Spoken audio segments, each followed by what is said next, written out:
Weerar culus oo cir iyo dhul ahaa ayaa sababay in ay kala garan waayaan jiha laga soo weeraray, iyagoo qaarkood halkii ciidankii wax weerarayay ay ka jireen ay afka saareen. Assalaamu calaykum daawadayaal, kuna soo dhawaada wararka dhambaalka wararka qodobada warkeena aad ku daawan doontaan waxaa ka mid noqonaya wararkii ugu dambeeyey Muuse Biixi oo helay wadadii u fududeyn lahayd inuu ka takhaluso garxajista buurta gacan libaax. Waxaan idiin soo gudbin doonaa kulanka ka dhacay magaalada Hargeysa iyo shakhsiyaadka wakiilada ka ahaa ee kulmay. Weerarka ugu cuslaana waxaa lagu qaaday saldhigyo ku yaalay deegaano ka tirsan bartamaha iyo koonfurta Soomaaliya. Waxaan idiin soo gudbin doonaa jahwareerka qabsaday Cali Dheere ma ku jira kooxda samada looga soo degay subaxnimadii hore. Halkan ayaan idinkugu haynaa xogihii ugu dambeeyey. Maxay tahay sababta iyo sidoo kale ujeedada ka dambeysa kulanka loogu magac daray ammaanka xuduudaha ee Jubbaland? Halkan ayaan idinkugu haynaa Maxamuud Siyadaadan iyo sidoo kale tallaabooyinka uu qaaday ee beeshiisa loogu xilsaaray. Niisana waxay soo bandhigtay inay ka takhalustay shabakadihii magaalada Muqdisho jahwareerka iyo dhibaatooyinka amni ku hayay.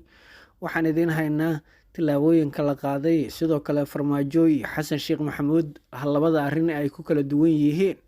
Muuqaalka share garow like saar qaybta hoosena aragtidaada noogu reeb kuna xirno wararka dhambaalka wararka oo follow page-ka. Anna ku bilowna waxa arrintii ugu yaabka badnayd ay saaka qabsatay koox hubeysan kuwaas oo is aruursi ka waday qaybo ka tirsan gobolada koonfurta iyo bartamaha. Weerarkan oo ahaa mid miisaan badan leh isla markaana iskugu jiray cir iyo dhul ayaa waxaa maanta lagu qaaday fariisin kooxaha hubeysan ee dowladdu ay dagaalka kula jirto ay ku leeyihiin bariga gobolka Galgaduud iyo sidoo kale qaybo ka mid ah aagga deegaanada la deriska ah gobolka Shabeellaha Hoose ama gobolka Shabeellaha Dhexe. Dhinaca kalena waxaa weerarkaasi uu ahaa mid si weyn u muuqday inuu saameyn ugu yeeshay kooxdii halkaa deganeyd. Diyaaradaha dagaalka ayaa dusha madaafiic kaga bilaabay, sidoo kalena waxaa ku hareereysnaa markii madaafiicdu ay ku bilaabanaysay ciidanka militariga oo ku gaashaamaan gaadiid dagaal, kuwaas oo siyaabo farsamaysan iyo xeelado militari lagu dul keenay kooxdan oo xilligaasi u jimcaysanaysay halkii ay weerar ku qaadi lahayd. Militariga ayaa weerarkani wuxuu ahaa mid ay jilbaha u dhigteen dagaal culus, isla markaana labada dhinac midba midka kale uu isku dayay inuu awood ku maquuniyo ama uu iska difaaco.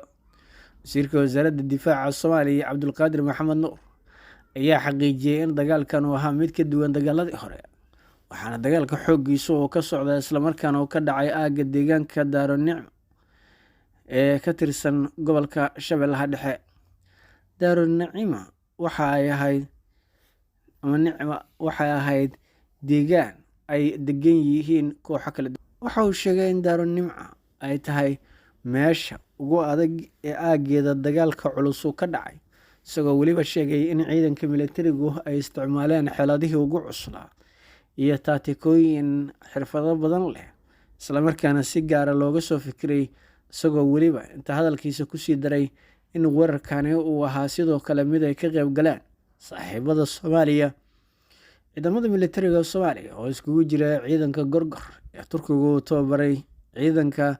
guutooyinka kala duwan leh ee tababarka kusoo qaatay dalka Masar, isla markaana ay ka mid yihiin guutooyinka kala duwan sida Khalid bin Waliid iyo weliba ciidanka danab ee militariga Soomaaliya ee tababarka ku qaatay Mareykanka iyo weliba ciidamada lagu soo tababaray dalka Eritrea ayaa fadhiyay jiidahan, isla markaana ku saaxiiboobay iyadoo weliba duqeymaha ay iska leeyihiin waaxda difaaca Mareykanka, taas oo dul taagan ciidanka dowladda federaalka, gaar ahaan halka ay ku sugan yihiin ciidamada danab, kuwaasoo si degdeg ah hawada uga caawinayay isla markaana u gacan siinayay kooxaha kala duwan. Dhanka kale, warar isi soo taraya ayaa muujinaya in ay si fudud weerar culus ugu qaadayaan, iyadoo weliba ay tallaabooyin degdeg ah ay howlgelinayaan oo ay doonayaan inay ka takhalusaan arrimahaasi. Militariga Soomaaliya ayaa xaqiijiyay in howlgalkan uu ahaa mid si weyn saameyn ugu yeelan doona kooxaha dagaalka ay kula jiraan, iyagoo weliba intaa kusii daray in ay si toosa u beegsadeen saraakiil sare. Wararka qaar ayaa tilmaamaya in aaggan ay ku sugnaayeen ciidan si gaar ah uu u samaystay kaba ku tukaday iyo sidoo kale cali dheere, kuwaas oo gobolada jubbooyinka inta badan doonye ku taga islamarkaana mara dhinaca badweynta hindiya ee soomaaliya. madaxweyne muuse biixi cabdi ayaa qaaday tallaabadii ugu halista badnayd islamarkaana uu kusoo afjarayo kooxaha kala duwan ee dagaalka kula jira, gaar ahaan jamhadda garaxajis ayaa markaan laf dhoongasho ku noqotay, taas oo uu doonayo in uu madaxa u qoraxeeyo qaar badan oo ka mid a. waxaana kulan gaar ah uu iskugu yeeray islamarkaana wada qaatay isimo kasoo jeeda labada dhinac, kuwaasoo saameyn ku leh colaadan, waxaana la xaqiijiyey in dhinacyadu ay gorfeeyeen sidii loo soo gebangebayn lahaa xaaladan dagaal. kulanka waxaa goobjoog ahaa suldaan xasan, suldaan cabdulaahi, suldaan cismaan, suldaan cali madaar iyo salaadiin kale oo saameyn ku leh labada dhinac, kuwaasoo si wada jira u shir guddoominaya kulankan. waxuu ka qabsoomay hotel ku yaala magaalada Hargeysa, waxaana la isla gartay labada dhinac inay ka wada shaqeeyaan habkii iyo qorshihii looga wada qeyb qaadan lahaa deminta xiisada colaadeed ee gacan libaaxa iyo sidii ay dhinacyadu iskugu imaan lahaayeen oo ay u farsameyn lahaayeen tillaabooyin wadajir ah, islamarkaana horseedi karaya in lasoo afjaro jamhadda, islamarkaana lagu soo daro Somalilan. waxaana arrintan sidoo kale ay isla garteen odayaashu intay ka hadlayeen in hal dhinac looga soo wada jeesto cid walba oo loo arko inay kasoo horjeedo siyaasadda iyo jiritaanka Somalilan, iyagoo weliba si gaar ah diradda u saaray tallaabooyinka wadajirka ah ee lagu ilaalinayo ammaankooda iyo wadajirkooda. wixii ka dambeeyey markii ay cirkaas ku shareereen xiisadda gacan libaax iyo aageeda, ayaa waxa isi soo taray dhaqdhaqaaqyo kala duwan oo looga soo horjeeda madaxweyne muuse biixi cabdi iyo taliskiisa, iyadoo weliba ay sidoo kale xaqiijinayaan wararka aanu helayno in ay si degdeg ah arrintaasi ugu bilaabatay qeybo ka mid ah deegaanadaasi. odayaasha dhaqanka qaarkood ayaa u ruqaansanaya saacadaha soo aadan aagga buurta gacan libaax, balse xoogagga ACC xiriir aanu la sameyna waxa ay sheegeen in mid walbo ay qabtaan ay ku xiri doonaan geedaha quraanyada leh, islamarkaana lagu jafi doono si ay indhaha iyo dhagaha kaga gasho. waxaana sheegeen in tillaabadan ay tahay mid ay doonayaan inay ku ciqaabaan shakhsiyaadka dhaanlaha u noqday madaxweyne muuse biixi cabdi, kaasoo ay sheegeen in uu isku bedelay dadqal wixii ka dambeeyey markii uu talada Somalilan muddo kooban gacanta ku hayay, islamarkaana xilligan doonaya in uu iska sii haysto talada Somalilan isagoo aan dadka kale waxba ka siinaynin. dhinaca kale haddii aanu eegnana, warar isi soo taraya ayaa waxa ay muujinayaan in dadaaladii ugu dambeeyey ay ku jiraan saraakiil iyo sidoo kale xubno kala duwan oo haybo kala duwan leh, kuwaas oo mid walba hiba uu doonayo in uu ka qeyb qaato qorshahan mashruuca laga dhigayo, islamarkaana la doonayo in dhaqaalo badan looga qaado xukuumadda muuse, iyadoo weliba qaar badan oo ka mid a madaxda dhaqanka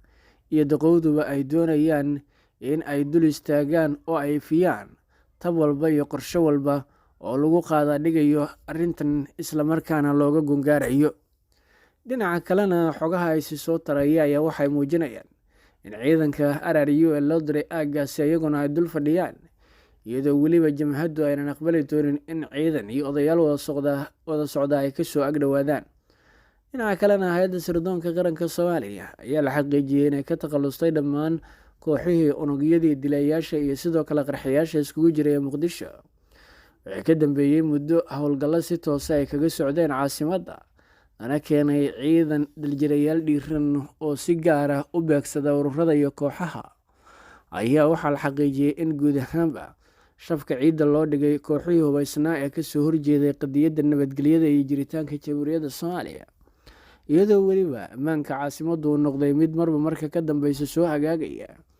waxaana la hakiyey dhammaan weeraradii iyo sidoo kale howlgalladii ka dhici jiray magaalada Muqdisho. waxaa sidoo kale hoos loo dhigay canshuurihii iyo lacagihii baadda ee laga qaadi jiray shacabka. waxaa intaas sii dheer in howlgallada ka socda caasimadda ay noqdeen kuwo sidoo kale hoos soo dhigay dilalka qorsheysnaa ee ka dhici jiray Muqdisho, islamarkaana qaar badan lasoo afjiray. macadda hawsha iyo sidoo kale qaabka ay dhinacyada ugu suurtogeli doonto in ay ku dhaqaaqaan ama ay hirgeliyaan sii wadida arrintan, balse waxaa la aaminsan yahay in wada shaqeynta hay-adda sirdoonka qaranka iyo shacabka ay noqotay midda lafdhabarta u noqotay arrintan, iyadoo dowladda xasan sheekh markan ku faanaysa. muuqaalka shirgare oo la saar qaybta hoosan aragtida noogu reeba ku xidhna wararka dhambaalka wararka flow garabejka. jimco wanaagsan.